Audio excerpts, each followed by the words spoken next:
Welcome everybody to Lane Community College's celebration of International Women's Day. Our theme today is resilience and leadership. International Women's Day was started in 1911 in Denmark and Switzerland in recognition of the social, economic, cultural, and political achievements of women around the globe. International Women's Day is also a call to action for gender parity in government, healthcare, sports media coverage, and the workplace. We have for you today a distinguished panel of women who've all carved a path in their professions. Let me tell you a little bit about them. Val Hoyle. Val was elected as Commissioner of Oregon's Bureau of Labor and Industries in 2018. Previously, she was the state's representative for District 14 and a House Majority Leader. Prior to her career in public service, Val spent 25 years working in the bicycle industry in domestic and international trade. Val served on the board of the Federal District Export Council of Oregon and the Outdoor Industry Women's Coalition, and founding member of the Eugene Chamber of Commerce's International Trade Roundtable. Commissioner Hoyle lives outside of Springfield, Oregon, with her husband and her dog and 2 grown children. Welcome, Val. DeLeesa Meashintubby is Executive Director of Volunteers of Medicine, a local nonprofit organization that provides comprehensive health and wellness services to underserved residents in Lane County. DeLeesa is pastor of St. Mark's CME Church in Eugene. She's a wife, a mother of 3 adult children, and the grandmother of 1 fine young man. In 2019, she's recognized as Woman of the Year by the Eugene Area Chamber of Commerce's Women's Business Leaders Program, and she continues to share her expertise on numerous nonprofits and organizations that all share her passion for community. Maressa Surrett is Director of Technology and Digital Solutions at International Society for Technology and Education, where she leads the digital development team in creating functionally and technically strong, seamless user experiences for the company's digital environments. She's responsible for bridging the gaps among digital experience, front-end development, and back-end engineering. Maressa is also responsible for implementing IT strategic initiatives along with day-to-day operations of the IT team. Maressa is a board member for Mackenzie River Discovery Center and founded a technology resource website which amplifies the importance of healthy journeys for tech enthusiasts. Mo Young is our Equity and Access Coordinator for Lane County. Prior to that position, Mo worked as substance abuse specialist. While titles give clues to the type of work that Mo does, her professional and personal experiences create a much more clear picture. She's been a fierce and dedicated advocate for equity and justice her entire career. She's an educator, an advocate, a co-conspirator, and a thought partner to many she has lent for helping hands to movements in social justice in Lane County for over 20 years. Finally, it is my great pleasure to introduce today's facilitator, our own Deborah Butler. In her role as Chief of Staff at Lane Community College, Deborah manages special projects for the board and the president's office, both internally and in our community. Deborah holds a JD from the University of Oregon of Law and is an active member of the Oregon Bar. Deborah is a Lane alum herself and has been one of Lane's fiercest advocates for students. Deborah is active in many organizations that advocate for human rights and is a role model for students and faculty in working towards diversity, equity, inclusion, and social justice at Lane and in this community. Please join me in welcoming Deborah Butler and our panelists to start today's program. Deborah? Thank you, Marge, so much for that really kind introduction.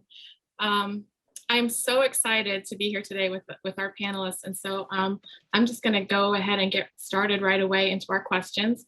We have a few prepared questions here that we're going to ask our panelists to respond to. And then we hope to have time at the end of our session today for some Q&A from our audience. So be thinking about that. So we'll go ahead and start out with our first question, which is sort of a broad question. I'd like to know, what has resilience looked like for you in this past year? And you can think about professional resilience or personal resilience in your own life. Just what are your thoughts about that? And let's start with, let's see here. Let's start with Commissioner Hoyle. Thank you very much. When I think about this past year and everything that's happened, I am very grateful that I'm in a position where I can be safe, where I know that I have food, I have shelter, I have access to healthcare, I have a job that I can do from home. I don't have small children at home anymore, but I do have staff that have all of those responsibilities. And I think that part of it is, I feel guilty that life is really hard in this pandemic, right? Everything seems more difficult. It's like walking through molasses. And it was a year ago, March 17th, that I shut down my agency to allow people to work from home. And at 109 people, we only had 2 people who had VPNs and could work from home, because that's an agency I inherited, and for various reasons. So we really had to work. And then the fires came, right? And I was doing things like walking, like getting outside and walking. I would take calls walking up and down my driveway, because I knew that being physically active would keep me from going into depression. It helped me deal with the anxiety. And then the fires came and we were evacuated. And my neighbors and people around the state were devastated. So I'm not used to sitting still. This is the first time since my son was born 25 years ago that I haven't been traveling, that I've been home more than 2 weeks at a time. And so this is hard. It's hard to sit. And I had to learn to take care of myself. So not gonna lie, I got a Peloton, right? I was able to do that because I was getting depressed and having anxiety. And I thought, I want to help other people. And I figured out ways to do that. And I have a job that helps me, be able to do that. But fundamentally, I had to learn to take care of myself and not say, I'm better, I'm in a better position than other people, so I can ignore this internal agita that I've got. I couldn't, and I was hitting a wall. So I learned this year how to stop, how to listen, how to be present online, which is difficult. And it's been a learning experience, but I've also gotten to spend a year with my husband. That hasn't happened in a long time. I happen to like him, so it's really great. So those are that is sort of like the brief overview of this year in pandemic. Thank you. Yeah, I guess if you get along with your spouse and you're working at home with your spouse, then it is a good benefit if you can get along also. All right, let's go to Maressa. Do you have any thoughts about this question? What does resilience look like for you this year?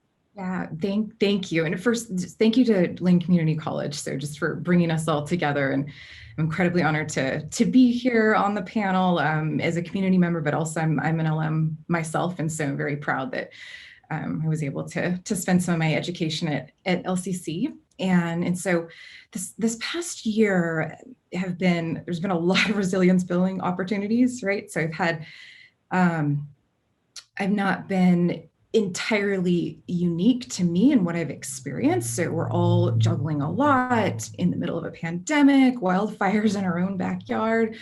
So this past year has reminded me very much to expect the unexpected and be comfortable going with the flow, literally every day. But most of all, I feel really fortunate in many ways. So for my health, my job, I was working remote prior, and family. And something I'm personally particularly good at is filling my plate. I have no problem seeking out new challenges, which more than ever received plenty over the past year. And so professionally, I supported my organization through the final year of a multi-year IT modernization program. And we completed that last summer. And the final project of that was to migrate to Salesforce, bringing our systems and infrastructure to a modernized state. We took several years to look at and improve the way that we work, becoming more efficient. And as a result, we can better serve our audience, which is the education industry on a global scale, with systems that we can really count on. So it was a tremendous effort by our IT team and our internal staff to accomplish all of this. We're a small team. And for some of us, learning how to accomplish this remotely, but passionate individuals coming together, we get a lot done. We also launched a COVID-19 digital resource website, which we're very proud of, to support educators, parents, and teachers. We had to do that in record time, but we got that done. And I also, in the midst of all of this personally, I decided 2 years ago to go back to school and finish my undergrad degree. So I just finished in October. So juggling all of that, but really excited that that's done. After nearly 20 years, it was one of the best decisions that I've made. And it required a tremendous amount of discipline and dedication and sacrifice toward that goal amidst what I had going on at work. And then again, no problem being busy, but I launched a tech resource. I've done a lot of writing and enjoy writing and bringing people together in that space, and also gathered a group of people, and we've come together, and we're also technology enthusiasts working very hard and finding balance to group people together through wellness practices. And so I've had some opportunities to do that as well, which has been really exciting, but ultimately just forging ahead in isolation like everyone else, and but also being dedicated to myself, because that's a part of being resilient and having the skills and experience to face and adapt what's coming. That's great. Thank you. And congratulations on going back to school. I know that's a big time commitment, and it sounds like you undertook it at a really busy time. So good for you. That's awesome. DeLeesa, would you like to answer this question? What's resilience look like for you this year? Resilience for me this year looks like me running with my hair on fire, but I'm still able to run, For me, resilience has been, not only did COVID hit, my mom passed away in September. Then in December, my husband's mother passed away from COVID. Then my uncle, 2 weeks later, passed away from COVID. So resilience to me over this past year has meant that I'm still up, I'm still standing, our family is still intact, and that it showed us really where our trust and our faith really lies. And it's not in ourselves, I'll tell you that. But what it has done, it's caused us here at Volunteers in Medicine to be nimble and to change how we do business, because we weren't able to allow people in the door. But we were able to do things like telehealth, talking to them on the phone and such. Then when it got to the point where we could start allowing them in the doors a little bit, it allowed us to be resilient enough to know what we could do to take care of the patients, because not only were they sick physically, they were mentally worn out. And so it allowed us to figure out, how do we take care of the mental as well as the physical? But for me, it helped me to understand there's more to me than I thought there was, because just when I thought I was ready, or I would say the old gray mare, she ain't what she used to be, it let me know that there was still things in my mind, that I still had growth, and I still had ideas. And it just, to me, it was the worst of times and the best of times, because I found out who I was during that time. Thank you. Thanks for sharing that. Boy, it's that sounds like you've had a really difficult year. I think that's a reminder that life doesn't stop just because we have these big things that come in and interrupt everything. Thanks for sharing that. Mo, would you like to answer this question? What's resilience look like for you this past year? Yeah.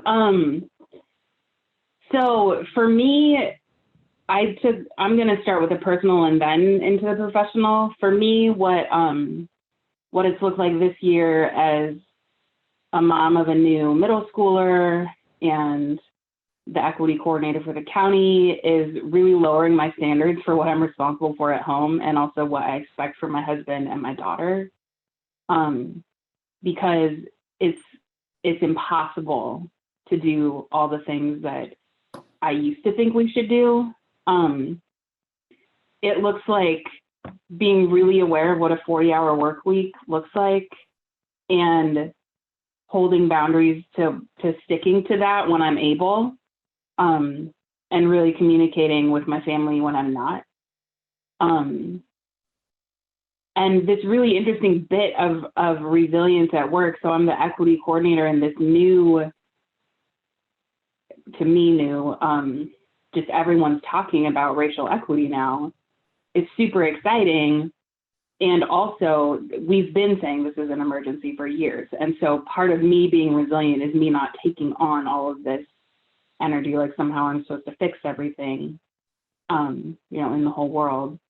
And so really, like one of the things that I do, and I'll talk more about this in one of the other questions, is I talk to my therapist a whole lot about what's my job and what's other people's job. And so really learning that it's been, I think it was Maressa who said, lots of opportunities. There are lots of opportunities to figure out what communication needs to look like for me around what I can and can't do, and many opportunities to be more gentle with myself about that. Thanks, Mo. Actually, that your comments really lead into our next question. So if you wouldn't mind, I'll pose this question if you could respond. So that our second question is, how do you balance your limited resources of your time and your energy and your focus between your care and mentorship for colleagues, for friends, for family, for the community, in most of our cases, and still make time for that critical self-care? So you mentioned therapy, and it sounds like you're coming up with other strategies to do that important self-care. How do you find that balance at times when everybody is asking for something from you? Well, for those of you who know me, you will know that I'm not very good at that. So I've actually spent the last couple of years reframing what self-care looks like. So before I was like, oh, it must be, yoga and massages and meditation. And for me, that's not what those are nice. I really enjoy them. But self-care for me, especially right now, looks like seeing my therapist every week, communicating my boundaries and sticking to them. And things that sound kind of silly, but really aren't, like eating 3 times a day and at least going to bed on time, even if I'm not, I'm going to sleep through the night. So that's what self-care looks like. For me, I would say without a doubt that my family and my community get most of my energy, and I'm working on giving myself more of me, but I do not a very great job of balancing time between taking care of myself and community care. And I think part of that is because I come from a community where we take care of each other. And so I don't know how to be any other way. So this past year, I really found myself leaning into relationships where others feel that same way. And so it means I'm not alone in taking care of community. It means I can tap out sometimes, but it also means I'm constantly, bringing meals to folks, checking in over the phone, writing letters, fundraising for something. And I think I talk a lot with my therapist about, I think that might just be kind of in my DNA. I don't know how to be a different way. And so the work that I have to do right now is to add myself into that who gets my energy, because I'm not going to take who doesn't get my energy out. Mm-hmm. So it sounds like you've had to be really intentional about that. Thanks for sharing that. Commissioner Hoyle, would you like to answer this question? How do you find balance knowing that you have so many responsibilities to others in your life? I think I'm going to echo what other women on this panel say, which is not well. I didn't do it well before. And part of the issue is being at home means that there is no delineation between work and home. So the workday doesn't stop. And And for me, the work doesn't stop because whether it was, figuring out how to get people information about COVID or addressing the increase in racial hate crimes that, we enforce civil rights laws, or the governor she asked myself and the treasurer to lead the Wildfire Recovery Council. And so every day I was talking to people who lost everything that they had, right, all throughout the state. So I just spent a lot of time trying to fix other people's problems. And I hit a wall. I mean, I hit a wall hard because it never stopped, right? So what I had to do was, as I said, just start getting physically active. And my goal was, whether it was a 5-minute meditation, a half-hour bike ride, an hour walk, every single day I had to show up and do something. And sometimes the only thing I can do is that 5-minute meditation, right? But I do it because it's that kind of habit. And then getting to bed earlier, which was mentioned by Mo. I get to bed at a certain time. I don't always sleep, but at least I'm in bed, and then eating better, right? Like not sitting down and grabbing a glass of wine and watching, CSI reruns, right? Like that is not healthy for me. So I've really sort of limited behavior, and then just taking that time for myself is critical. But also what feeds me is helping people who are more in need. It's hard to set those boundaries, but it feeds my soul, and it makes it all seem better to have that connectedness and community. Thank you. Thanks for that. Maressa, would you like to answer this question? How are you finding balance right now? Yeah, thank you, Deborah. And I can certainly relate to Mo and Val. So I'm sitting here just listening, taking that all in. And I'm not someone who relaxes easily either. So I have to work at it, believe it or not, and force myself to do it and take those deep breaths in moments of pause. And so, but I've realized over time, it's just as equally important to recharge. It's a service to myself. It's an honor to myself. And I've put some routines into place that encourage me to turn the day off. And I heard from someone once, I think she turns off a lamp, and I shut my blinds on my window, and I know that it's like, okay, I'm done for now, hopefully. And that just signals to me that I'm emerging into this nighttime routine. I try and stay as organized as possible. I prioritize. I've learned to say no. No is very difficult. I'm not the only one. There's probably others out there. I love to say yes, but it's healthy to say no. It's healthy to set boundaries, and we shouldn't feel guilty about any of that. I keep an eye on the end goal of what I'm trying to achieve. I know that everything doesn't have to be done today. It's going to be sitting there again tomorrow. And I know that I'm not alone. So I've sought out opportunities to connect, be vulnerable, share how I'm feeling.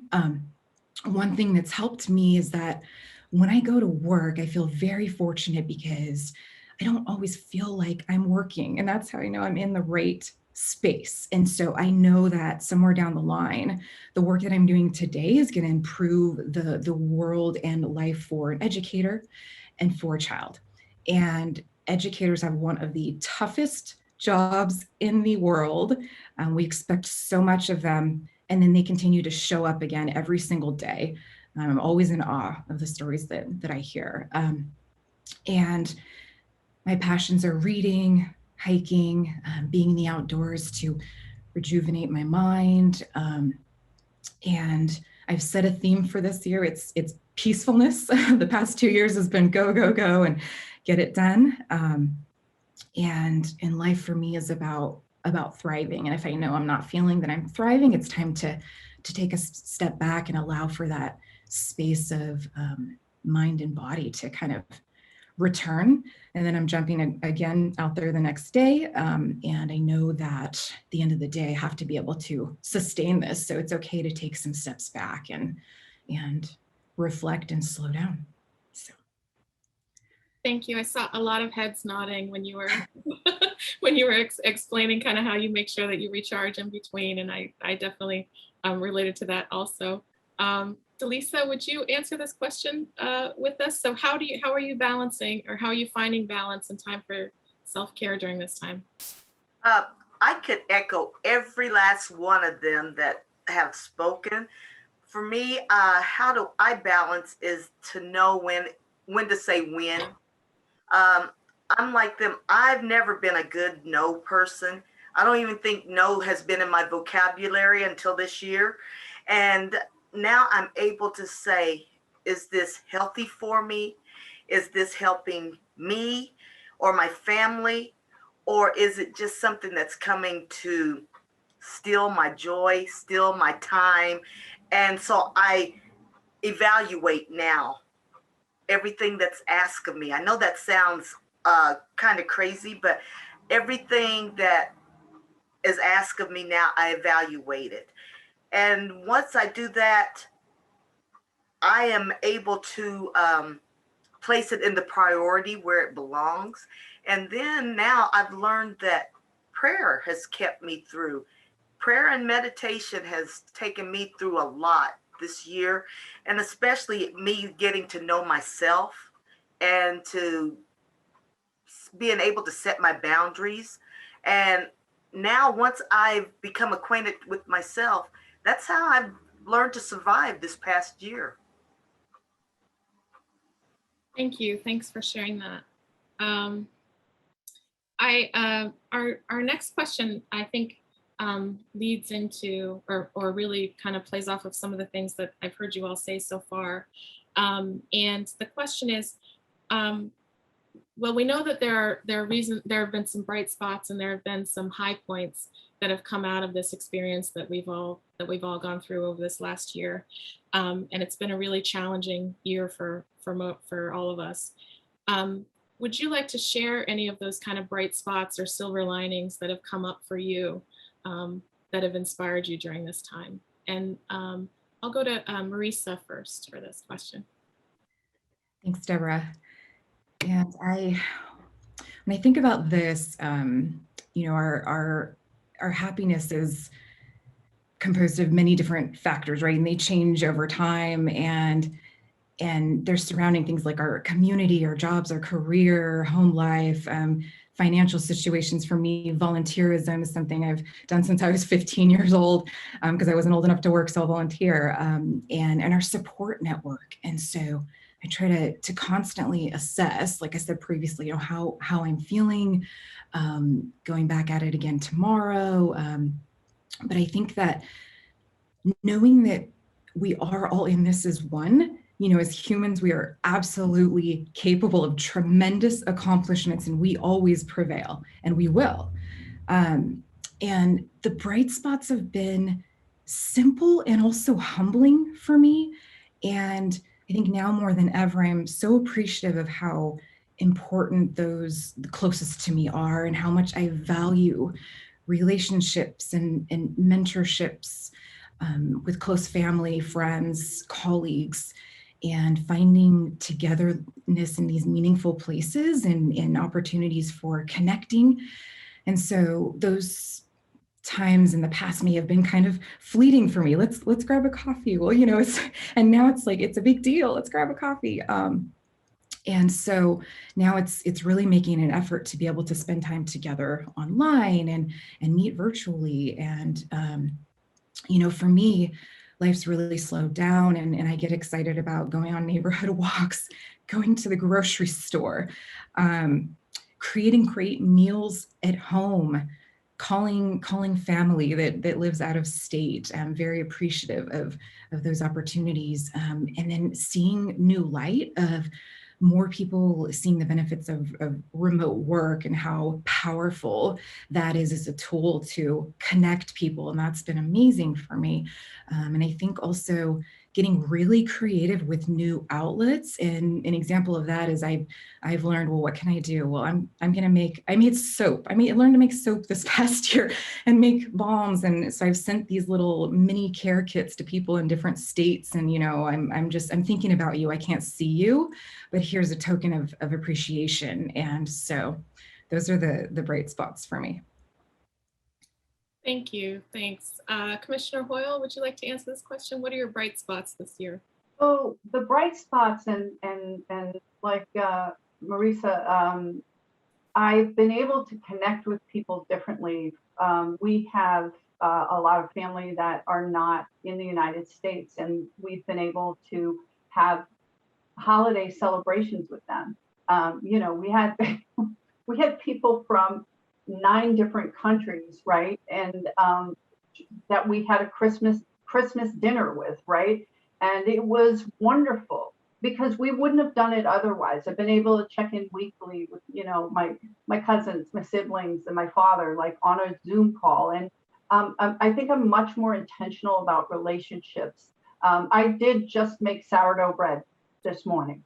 I'm late to that party, but I learned how to make cheese and I started cooking. I married a chef, so normally my husband cooks, but one of the brightest spots is I learned to be in place and be really present in the moment, which I didn't do very well because I was constantly moving. From a work perspective, I'm the only statewide elected official that lives outside the Portland metro area. I live on the Mackenzie, just outside of Springfield. And I spent a lot of time on I-5 and driving all around the state. And I would miss events and opportunities that my colleagues that live in the metro area, because they just assume everybody is there. I've been able to participate in that. And more importantly, as we outreach both to businesses and workers, we've been able to connect with people that otherwise wouldn't participate in our outreach or seminars or whatnot, because it's online and it's accessible. So those are things that I hope I keep. And then also, like Maressa, I've had to be more planful, and organized, so that my day doesn't bleed into my night, doesn't bleed into the morning, on Blur's Day of Blur's Month, right? So I really like that structure, and then the just sort of keeping the workout piece going. Those are really bright spots, and it is something I think we should think about as we do outreach. I mean, we were able to work with Marge and her team on setting up an online training pre-apprenticeship program, right? Like something we wouldn't have done otherwise had we not had this need. And I hope that we keep that to be inclusive throughout the entire state. Thank you. Yeah, I really relate to your comment about your Blur's Day of Blur's Month.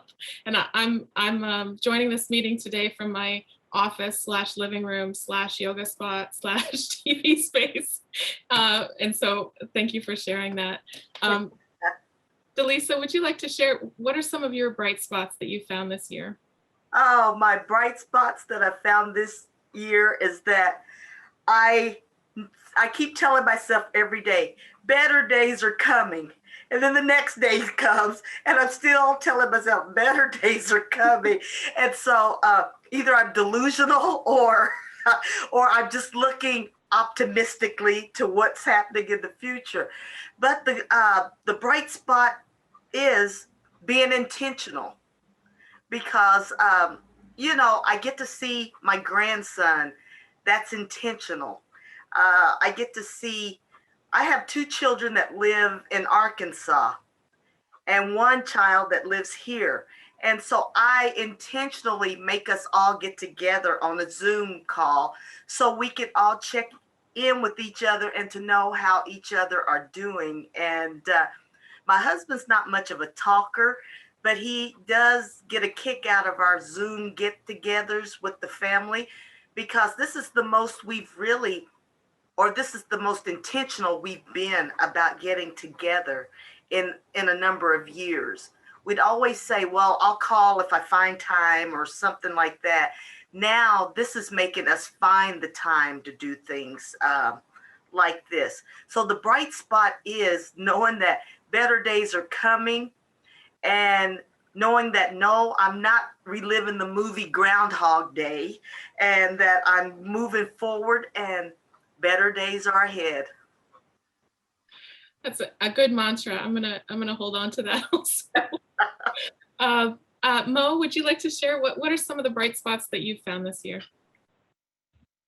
Believe it or not, being with my 11, almost 12-year-old every single day, all day, even on the hard days, or maybe especially on the hard days. So that's been kind of my biggest bright spot.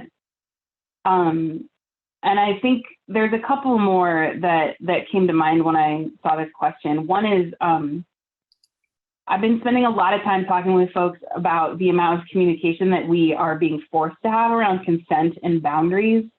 And I hope that sticks. Like when we call someone and say, I want to see you in the world, we ask about masking, we ask about hugging, we ask about indoors versus outdoors. And one thing that I think this pandemic has shown us is not only that it's okay to ask these types of questions, but it's one way that we can show one another that we care. And so that's been a really cool thing to be a part of, and I really do hope it sticks. And then my other bright spot, it's like tangentially related to the pandemic, but this rise in support for the movement for Black lives it's been such a bright spot for me, because all of a sudden, so many people in leadership positions are being vocal across the nation about the work that I do. That's my heart work. I mean, you heard in my bio, I've been doing this for 20 years.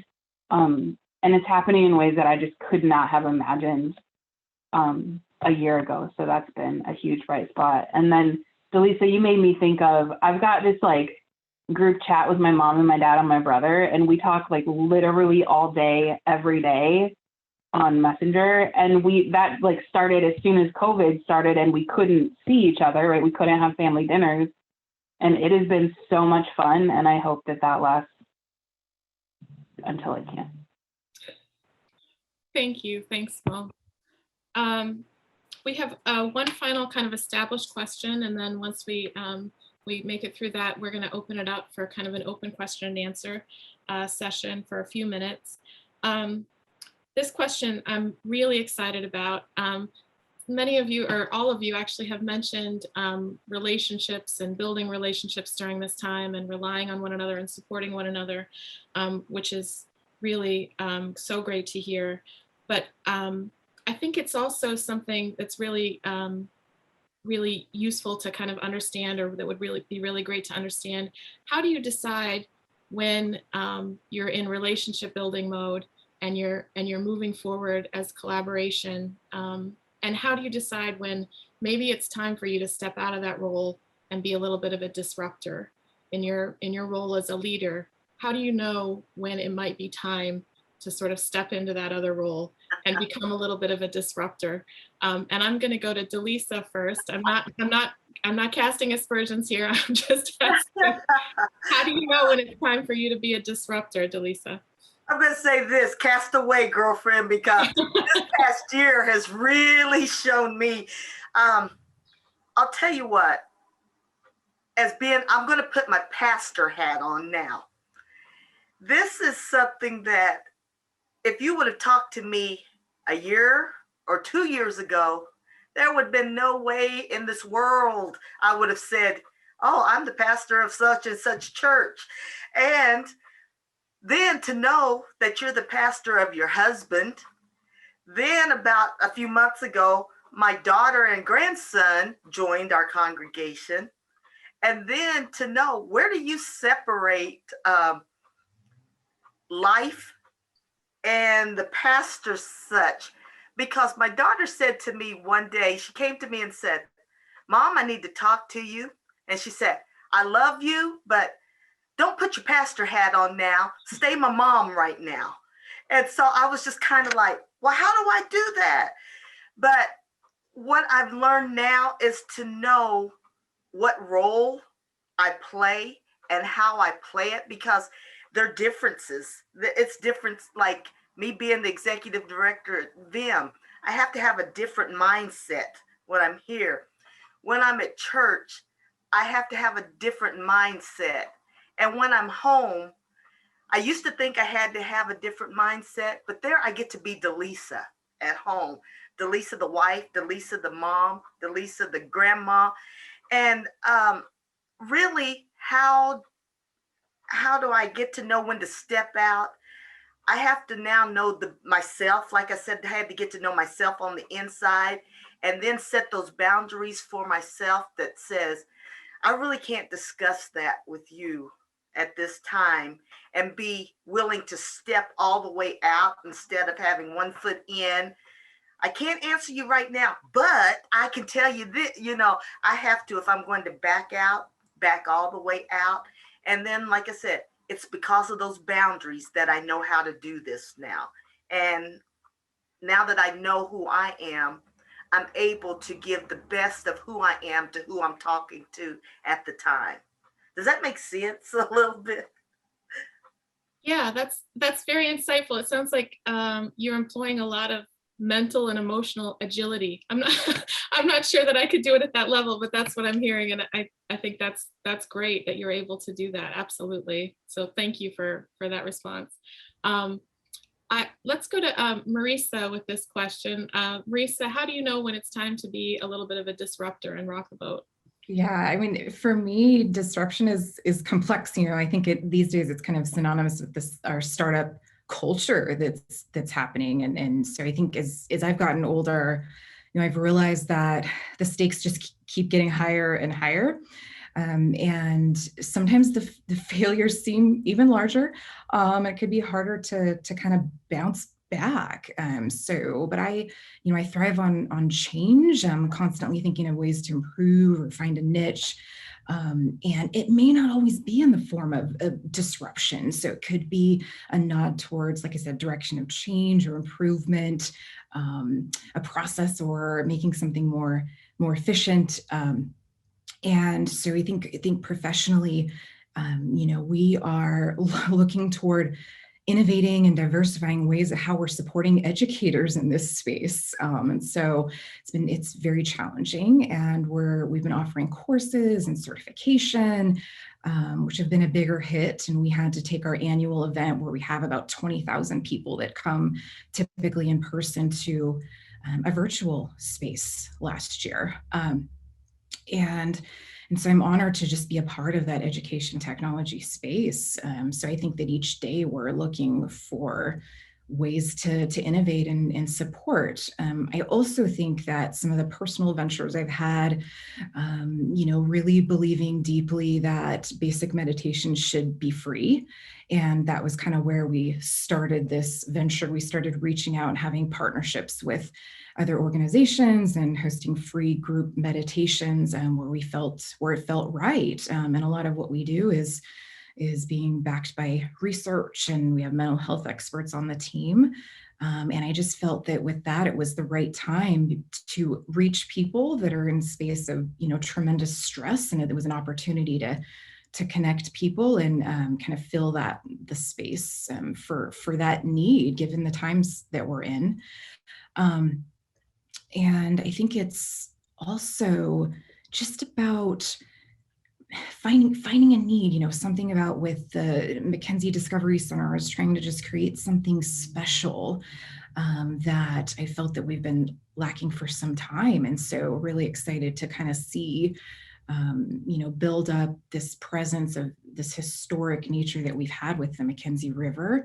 And so we've had to innovate there by providing a relief center after the wildfires. And so those were things that, no one planned for. So that's for me. Thank you. Thanks, Maressa. Yeah. Mo, let's go to you with this question. How do you know when it's time to rock the boat? So I have what maybe will seem like a really simple answer, over simple answer. But I really believe that if you can find your North Star and you can find the path to that North Star, as well as finding people that you trust to keep you honest and help, redirect when needed, you'll know exactly when you're supposed to disrupt and exactly when you're not. And then I also really believe that, and I think Brene Brown said this, right? Being clear is kind. And so the question that I guess I would pose back is, are we rocking the boat, or are we telling someone something they don't particularly want to hear? Because those two things are really different. And so I think, especially if we're telling someone something that they don't particularly want to hear, knowing where the right place to do that. So is it right to do that in a meeting with a bunch of people? Is it better to do that in a phone call after the meeting? Or, everything's virtual now. So, but where is the right place? And what progress will you make if you choose that right place to have that conversation? But really, I think it's that simple. Know where you're going, figure out who can keep you honest on your way there, and then just be clear and kind, right? And kind doesn't mean with your tone. Kind means with your message, right? So like often we'll hear folks that are passionate about something and that'll come across as them being upset, and then people will say, well, you're being mean, so I don't want to listen to you. That's not what I mean. Just be clear about your ask or your opinion, because at the end of the day, that makes our conversations a lot shorter, right? Because we're getting to the point instead of going all the way around it. Thanks for that clarification, Mo. I think you drew kind of a nice line between what I think of as sort of our Northwest nice kind of sweetness, and actually like what is kindness and what does that mean and how do we express that? And I really appreciate your reframing of my question a little bit, like, are we being disruptors, or are we doing the thing that we're supposed to do and having conversations that make other people uncomfortable? And that's a really thoughtful way to frame that. So thank you for that. And let's go to Commissioner Hoyle. How do you know when it's time? So I'm going to approach this from a different angle because, within my family, I am not the most assertive or the most verbal, or, I come from a family of loud talkers who are very direct. And so when we moved here 22 years ago, learning how to listen to what wasn't being said was a challenge, right? So I think it's both growing up working class, right? Like, and trying to come into the legislature or into these rooms of power that I have the privilege to be in, but feeling like that imposter syndrome because I don't have the same kind of background as other people. Also a community college alumni. I mean, it was the reason that I was able to go to college was I went to community college. So people would always say to me, quiet down, be less, you don't want to be too aggressive. You don't want to say because I'm the one in the room that says what everyone's thinking, but no one wants to say it. And then all of a sudden, it's not popular. And I've gotten used to it. And what I do now is I say to people, I'm going to tell you what I think and follow the rule. I think I heard this at an Al-Anon meeting like decades ago. Say what you mean what you say, and don't say it mean, right? Like those are the rules. So those are the rules I try to follow. I think this year, and I've grown to be comfortable in my skin, and I've gotten to where I am because I realized that people like me don't get to places like this very often. So it is my job to say all the things when they need to be said. And sometimes that means I color outside the lines and make people uncomfortable. And sometimes people need to be uncomfortable, right? Because things need to be said. So this year, as I said, I talked about the Wildfire Council because that took up a lot of what happened this year. The governor put me on this council. DeLeesa was also on the council. And I didn't want it to devolve into some kind of bureaucratic, just like pat ourselves on the back and have a ton of meetings, right? So I said, I'm going to call things out. I'm going to say these things need to be done. And I was able to advocate for housing money, right? And land acquisition and all of these other things in a way that I'm sure a number of people would prefer I didn't do. And that's not my problem. So I really, really got comfortable because my voice mattered. And what I said was, I get, because everybody's quiet and looking at each other or down on Zoom, that maybe people are uncomfortable. But if the governor wanted somebody who wasn't going to have strong opinions, she would have picked somebody else. And so that is like, now that I'm 57, finally being able to own my space and know that I'm doing what other people can't do because they haven't found their voice. And I just want to say, my voice is very different than when I showed up here 22 years ago, because culturally that is not, it's just very different than in the Northeast. So I think use our voices, and we need to support other women who are using their voices, and don't let them get called out and told, you need to just be quiet, so that we want you at the table, but we want you at the table on our terms, talking about our things and not actually making a difference, right? Not changing the conversation or changing the agenda. And so I am the disruptor, and I try and use my powers for good and not evil. That's a great way to sum it up at the end. Thank you so much. And now we're fortunate we have some time here now to open it up for some questions from our audience here. We have some rabble rousers in our chat over here trying to start something.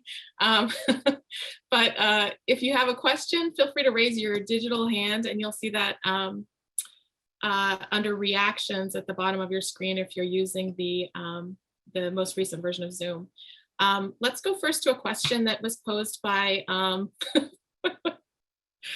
DeLeesa's here for it. She's ready to get us going. We have a question from Corey Rodley, who's a new Springfield City Councilor. Corey would like to know what each of these women loves most about the work that they do. Anybody want to take that first? I'll go first. Oh, sorry, go ahead, DeLeesa. I just had that word, the mission of what we do. And that was it. Mm-hmm. Yeah, and the same. I get to wake up every single day and make a fundamental difference in the lives of so many Oregonians by helping protect their civil rights, or get their wages back, or help a small business that doesn't understand employment law, or like get somebody into a registered apprenticeship program where they can actually make a good wage and not have mountains of debt, right? Like, I feel like I have the best job in the whole state.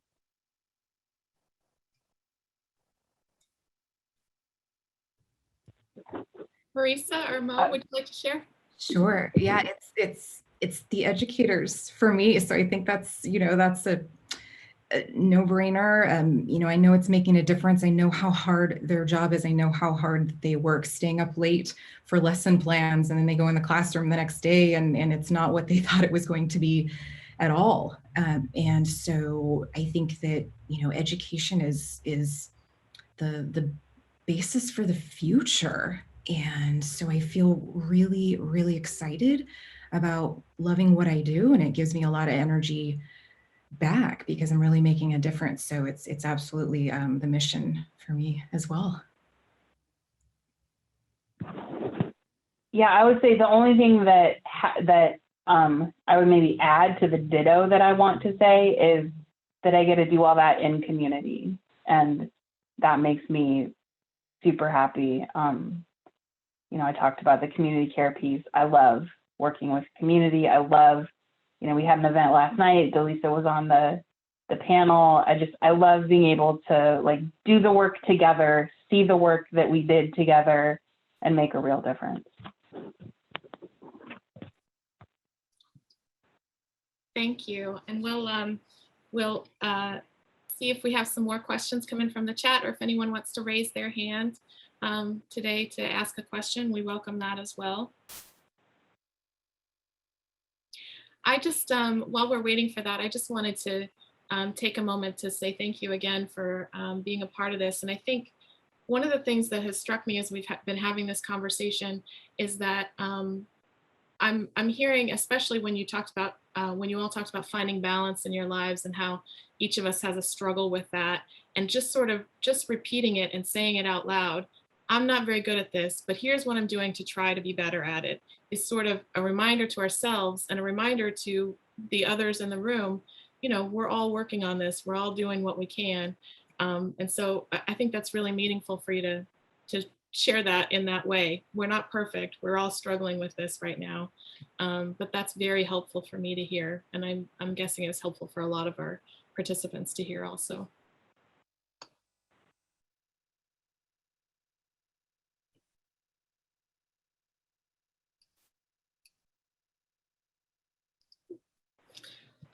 We have a question from a Lane employee, Tammy Stark, and her question is, how can we advocate for ourselves when we need to stand up for our principles and speak truth to power?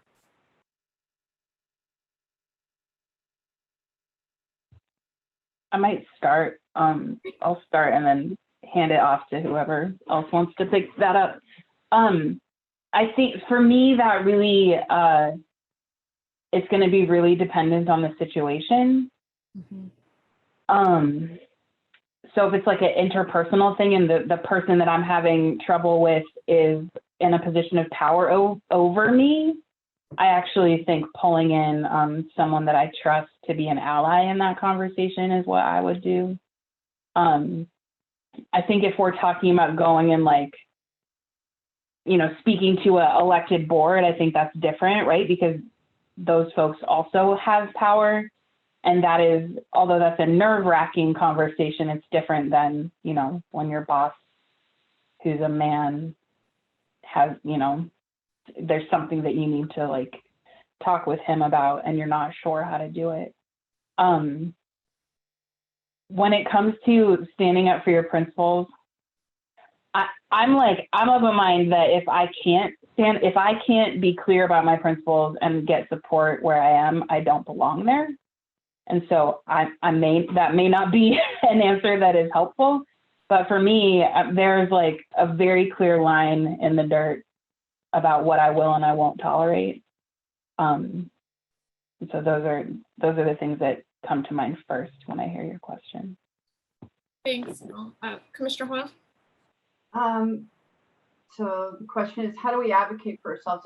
I think the first thing is don't do it alone, right? And that is, I surround myself with a group of people, both, you know, socially with friends and at work with people that I trust who, because it's not just speaking up for your principles, it's how you say it. And many of us just weren't taught, especially I think I look at my daughter and her generation, they're so much better at speaking up for themselves. Whereas sort of my generation, my mother's generation, you know, we were supposed to make ourselves smaller, right? Like don't ruffle feathers, don't take up too much space. That's the men's space, right? So I surround myself with people who are like, so, you know, maybe if you phrased it this way, people would hear you differently, right? Like when I got into the legislature, I got a lot of feedback and surrounded myself with people that would tell me just how to use the language that people at that level of power use, right? And also, I surround myself with people, right? Key people that I trust who tell me, no, that's a terrible idea. You don't need to say that now, right? You're at this level. You showing up and doing this thing says it all, right? Like you don't have to use the words, right? So it's a learning process. But the biggest thing is, I think, to stand up for your values, the most important thing that we can do is not be alone, whether it is a union, whether it is staff around you, whether it is a core group of friends, not people that tell you yes, tell you what you need to hear and want to invest in helping you grow, right? And who have similar values, right? It really helps when you feel like you're out there on an island on something that seems so obvious to know that other people think that too, because when you dare to speak up and sort of be that disruptor, it's uncomfortable. It's uncomfortable for other people, but it's more uncomfortable for that person. So again, surrounding yourself with people that can help you craft the message, who can have your back and can tell you when, where, how to get that done. And then for people like me who have gotten to this place, I feel like it is my responsibility to do that for women who are coming up into, you know, my field or any other. Thank you. Maressa or DeLeesa, would you like to share any thoughts on this question? Sure. Yeah, I just will echo Val. I mean, it's gathering support is absolutely powerful. I think also being authentic, you know, knowing what you want, being brave, easier said than done in some cases. I think also the timing, you know, figuring out what is your strategy. You know, do I want to go to bat for this or something else tomorrow? And I think it's being comfortable to communicate clearly, and again, like Val was saying, you know, get feedback. And I think that the people who love us and see us every day want our, you know, our best interest at heart, and they're going to help us kind of see through rose-colored lenses sometimes, right? Like, no, you're right, go for it, or no, you may want to save that one for another day. But I think it's just that authenticity is important, and I think reflection as well, and be persistent. Go out there and get what you want. Yeah, for me, a lot of people mistake my kindness for weakness. And so sometimes I have to, I guess, how do you say it? Release the beast sometimes. And I don't like it because it's not who I am. But then something Val said also, it is always good to have that person in your corner who's going to tell you whether you're right or tell you whether you're wrong. And I am blessed to have a husband that he wants me to present my best foot forward anytime I'm out in the public or even in my home. And he will tell me, no, you shouldn't have said it that way. Or, yes, but you should have said this. Know your audience, because that's one thing that will cause you to look inside yourself to know, how do I speak to this person? How do they respond better? And so just be willing to be who you are and to be the bravest you who you can be. Thank you. We have one more question that will fit in here, and then we'll have a moment for some closing remarks. The question is from another Lane employee, Andy Graham, and her question is, what strategies have you used as a leader or as a peer to work toward improving challenging group or team dynamics? I'm sure that you guys haven't ever encountered any challenging group or team dynamics, but let's say that if you had, what kind of techniques would you use to approach that?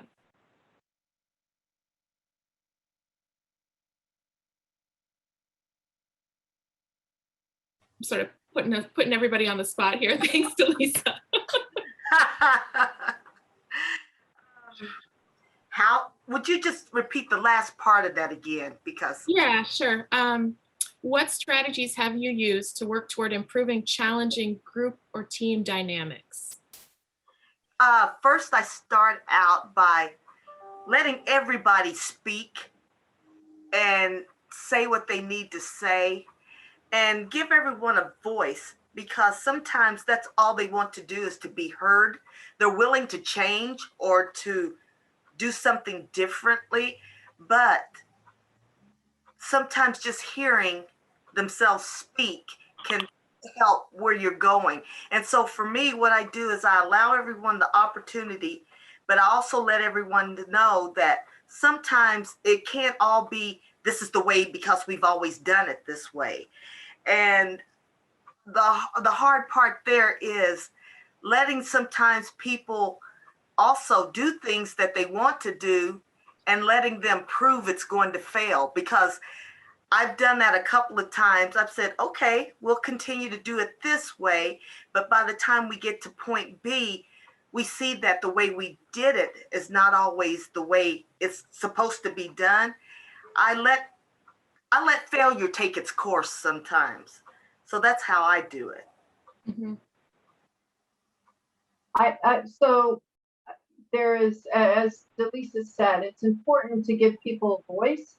It's also important to know which people use too much of their voice and listen to what's not being said, right? There are some people that are not comfortable talking in a group dynamic, and there are some people that will automatically take up more space than others. Like, I have to be cognizant of the fact that I walk in and automatically take up more space. And so I have to be cognizant of that, and maybe remind my team members who are the same way that, like, we have to balance how we communicate.